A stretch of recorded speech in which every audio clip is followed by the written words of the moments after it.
How to make cake icing. While chefs typically refer to sugar-based cake spreads as icing, and thicker cream or butter-based spreads as frosting, both terms are widely used by non-professionals to refer to either type. The recipes below will allow you to make both varieties, but whatever you decide to call the results, they will be delicious. Experiment with different combinations of icing and cake, or read the beginning of each method for recommended pairings. If you are looking for an icing that will allow you to create intricate designs on cakes, see these instructions for royal icing instead. Ingredients: buttercream icing. 1 cup, 240 milliliters, butter, or see instructions for vegan substitutions. 3 cups, 720 milliliters, powdered sugar. 2 tablespoons, 30 milliliters, whipping cream. 1 teaspoon, 5 milliliters, vanilla or almond extract. Optional additional flavoring, see recipe for suggestions. Sugar icing. 2 cups, 480 milliliters, powdered sugar. 12 tablespoons, 60 to 180 milliliters, milk or juice. 1 teaspoon, 5 milliliters, vanilla or almond extract. Cream cheese icing. 0.5 cups, 120 milliliters, butter or margarine. 1 cup, 240 milliliters, cream cheese. 2 cups, 480 milliliters, powdered sugar. 1 teaspoon, 5 milliliters, vanilla extract. Method 1: Making a simple sugar icing. 1. Follow this easy recipe to create a sweet, glossy paste.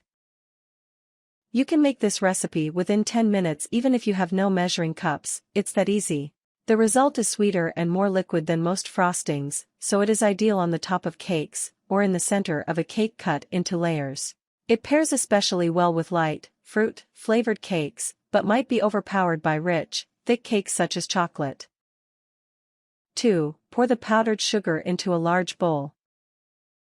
You may measure out 2 cups of powdered sugar, or simply pour the amount you think will suit your needs.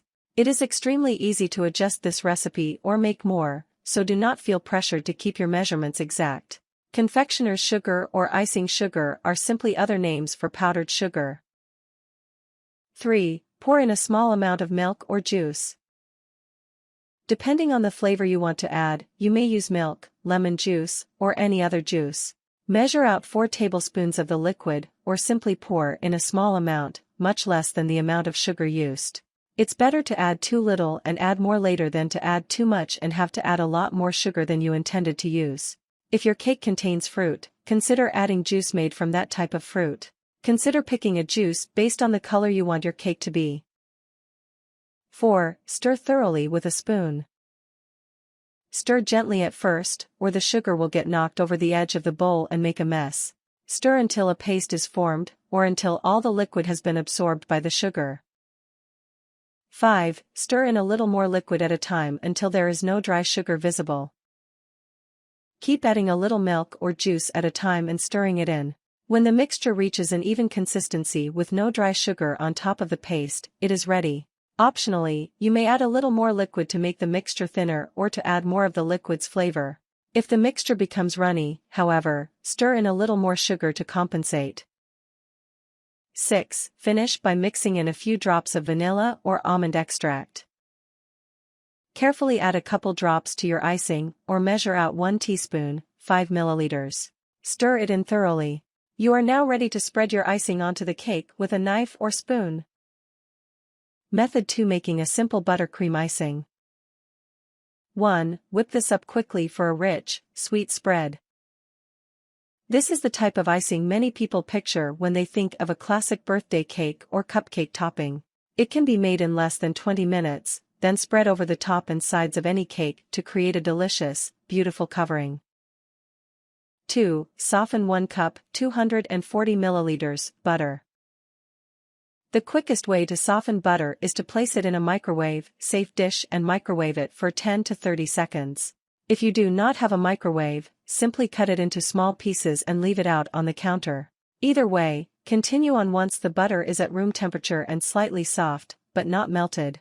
If you will be serving the cake to vegans, replace the butter and whipped cream with a vegetable fat with rich flavor, such as cocoa butter or coconut fat.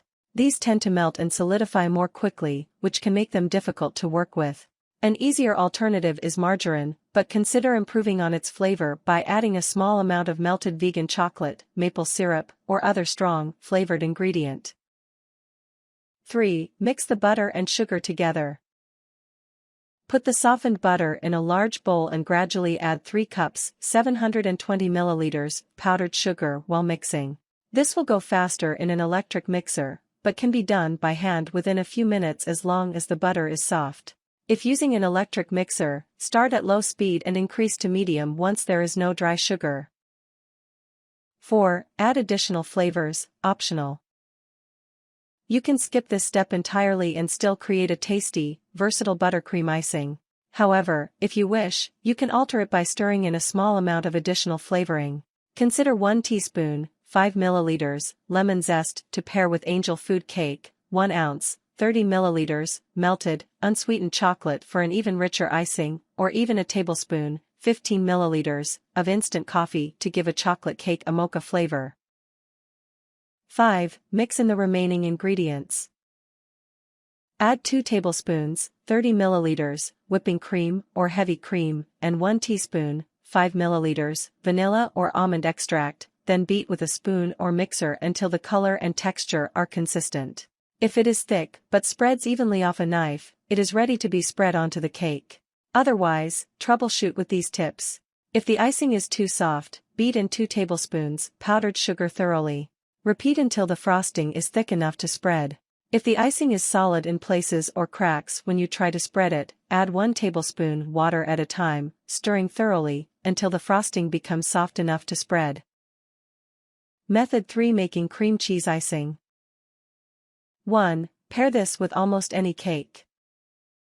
Cream cheese icing is especially popular on carrot cakes, but it also works well with chocolate, red velvet, or gingerbread cakes. Less sweet than a plain buttercream icing, it can be used on any cake or cookie to balance out the sugary taste with its own, rich flavor.